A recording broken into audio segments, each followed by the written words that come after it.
Hello, my name is Kiriath, and today we are going to have a little chat about why you should try and keep hold of some of your older painted miniatures.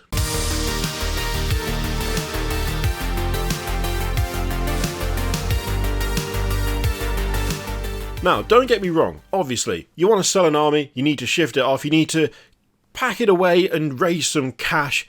Absolutely, go ahead, but take one model out of it. You find something in the attic, or the loft, or the basement, depending on where you are situated and how your house is laid out, and you think to yourself, I haven't looked at these for ages, I'm just going to chuck them out, I'm going to give them away. Make sure you keep one finished miniature that you painted in the past, because I completed 2 miniatures recently. I know, that's a vast amount for me, frankly. That's more than you paint in a year, usually. And having completed them and taken a look at them and posted them for all to see, I immediately started to pick up on little things that I could have done better, or stuff that I could have improved on, or just things that I missed which I shouldn't have missed.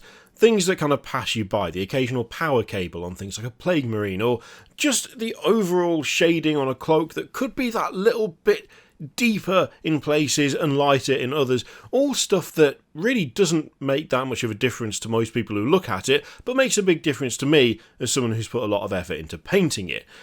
The thing is, it's quite easy to focus on those issues, to kind of look at something you completed recently and initially be happy with it and then sit there and find flaw after flaw after flaw. Good way to counteract that though, and a good way to properly hammer home that, yeah, whilst it might not be perfect, it's still a lot better than you've done in the past, is to have some nice reference material on hand to compare it to. And that is why I suggest that if you can, even if you have to shift an army off, you keep at least one small model for it for future reference, because I finished painting a Plague Marine. It's just for display, it was just for fun, just to see if I could paint a Plague Marine I was happy with, and I was super happy with it.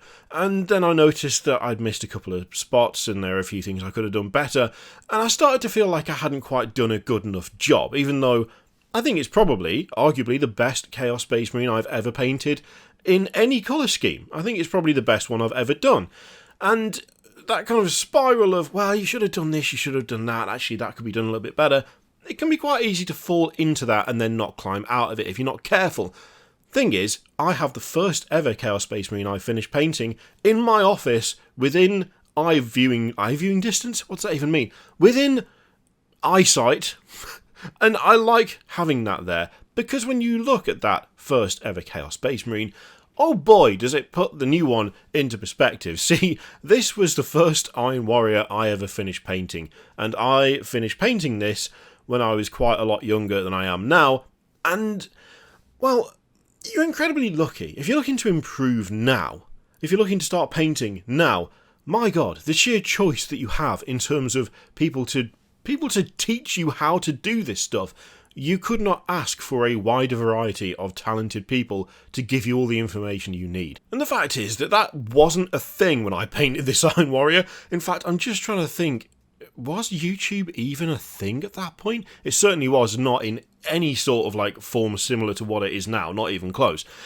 This was done as you would expect, with paints that were not thinned, but were applied thickly with a large brush, with attempts at things like flames. I don't know why Iron Warriors would have flames, but I thought it would look cool, and so I painted some red and yellow in a vaguely kind of flame-ish motif that really doesn't look like anything.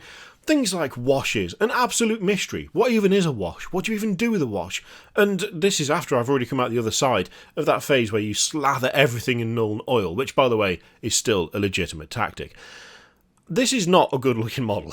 This is not a great-looking model. This is, in fact, a first attempt at painting something that I then just repeated over and over again without really knowing what I was doing. And you know what? Comparing that to the Plague Marine that I finished painting not that long ago, it is night and day. It is absolutely ridiculous, the difference. There's things like different shades of the same colour and stuff going on in the Plague Marine, which by itself is a vast improvement. And looking at the two side by side kind of made me realise, oh yeah, well, I mean, yeah, okay, the Plague Marine isn't perfect. There is stuff that I could have done a bit better, but it's significantly better than that. It's an extreme improvement over that. You have actually learned. You have actually improved. It's not like you've stayed static. It's not as though just because you've missed a couple of spots or you've done things that actually you could have done better with a different method, that invalidates all of it. No, that's not true at all. In actual fact, you're kind of doing okay. And the thing is, I had a similar issue when it comes to this Wraith that I recently finished by Black Crow Miniatures. Absolutely fantastic model, loved it, had to do quite a bit of green stuff work on the cloak to hide all the joins, but I think in fairness, it's kind of difficult to tell. One of the things I'm super happy with on that, to be honest. And this is again an issue of finished it and then realised there's a few things I feel like I could have done better. The bone is a little bit lacklustre in places. I could have maybe done with trying to make some sort of glass effect on the vials and the hourglass hanging off the belt. Just little things like that. Stuff that I don't think it takes away from it, them not being done, but it would certainly add to it if it was done. And of course, that would mean me learning how to do those in the first place, which is its own separate set of challenges. But there are things about it that I feel could be improved. The thing is, this is the latest death-like thing that I've painted. Of course, it's not part of Games Workshop's range, but it would fit in nicely with, well, I guess pretty much anything, really. It's got a little bit of everything in there. The first thing I painted, in terms of something properly undead, would be a Morghast, and comparing the two, placing them side by side, immediately made me feel quite a bit better about what I'd achieved with the Wraith. Because there's a few things that are kind of similar about these, even though that might not seem that way at first. I've gone for a bit of a purple touch to things, which I achieved purely through washes on the Morghast, and at the time I thought that they'd settled in all the right places, and now I can clearly see that they have not. Anything kind of vaguely spirit-based was just slathered in Hexwraith, because Hexwraith is, in fairness, a great paint, but then there was nothing done to it afterwards, nothing to lift it, nothing to highlight it, it was just one and done. Also missed quite a few spots. There's a lot of like white patches if you look very closely on this thing. Things like the bone itself. The bone worked okay on the Morghast, done before Skeleton Horde contrast was a thing, which admittedly is my go-to these days because it just works so well, and it could definitely do with being a little less yellow, I guess. And also, rust. I had a thing for rust. Rust was a nice way of doing metal, because if you cover it in rust, you can't tell how bad your metal is. And I fully subscribe to that particular point of view, which is okay, except you kind of also need to put some effort into actually painting the metal underneath it, unless you're willing to completely coat it, which I did. Now, that's not to say the Morghast is absolutely terrible. I think it's okay. It's tabletop standard. You could put that down on table and it'd be absolutely fine, especially if you're observing the 3 feet rule, where if you're not getting too close up, all those little details tend to kind of blend together and you don't notice them when you're actually playing the game. But when it comes to looking up close, there's a significant difference, once again, between what I did before and what I can do now. And again, having that reference point is super helpful. Not just as a kind of, oh no, I think I can actually paint okay now, but it just gives you that yardstick, it gives you that measure of improvement, it shows you kind of where you've been, and in some cases, the things that you still need to work on. Having that point of comparison, I think, is genuinely incredibly valuable, because if all you've got to compare to is the thing you painted yesterday, you lose track of all the progress you've made in total. You lose track of the journey itself. It keeps you motivated. It shows you what you might achieve in another however many years. Admittedly, it's taken me a while to get to the point of actually enjoying painting. So that first Iron Warrior is like an extra reminder of, I guess, what not to slip into anymore.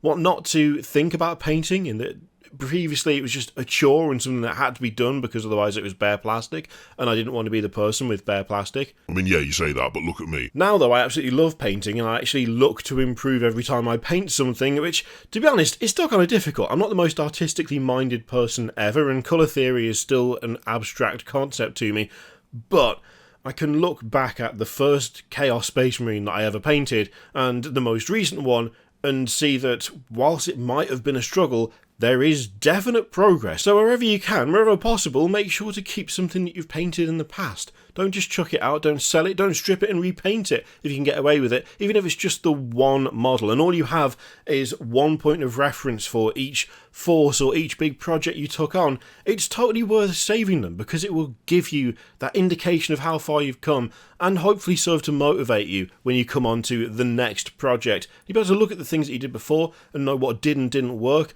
and also know that actually yeah, you're doing alright. What I want to know though is, what is your first ever completed miniature? What was it, and do you still have it? Let me know in the comments down below. In the meantime, feel free to click all the things, Patreon, video, subscribe, all that stuff. Click it if you like, don't click if you don't want to. And as always, there's an affiliate link in the description for Element Games if you're in the UK, and there is one for Noble Knight Games if you're in the US, which you can use to support the channel if you'd like. I leave it in your capable hands. Thank you very much for watching. I'll see you next time.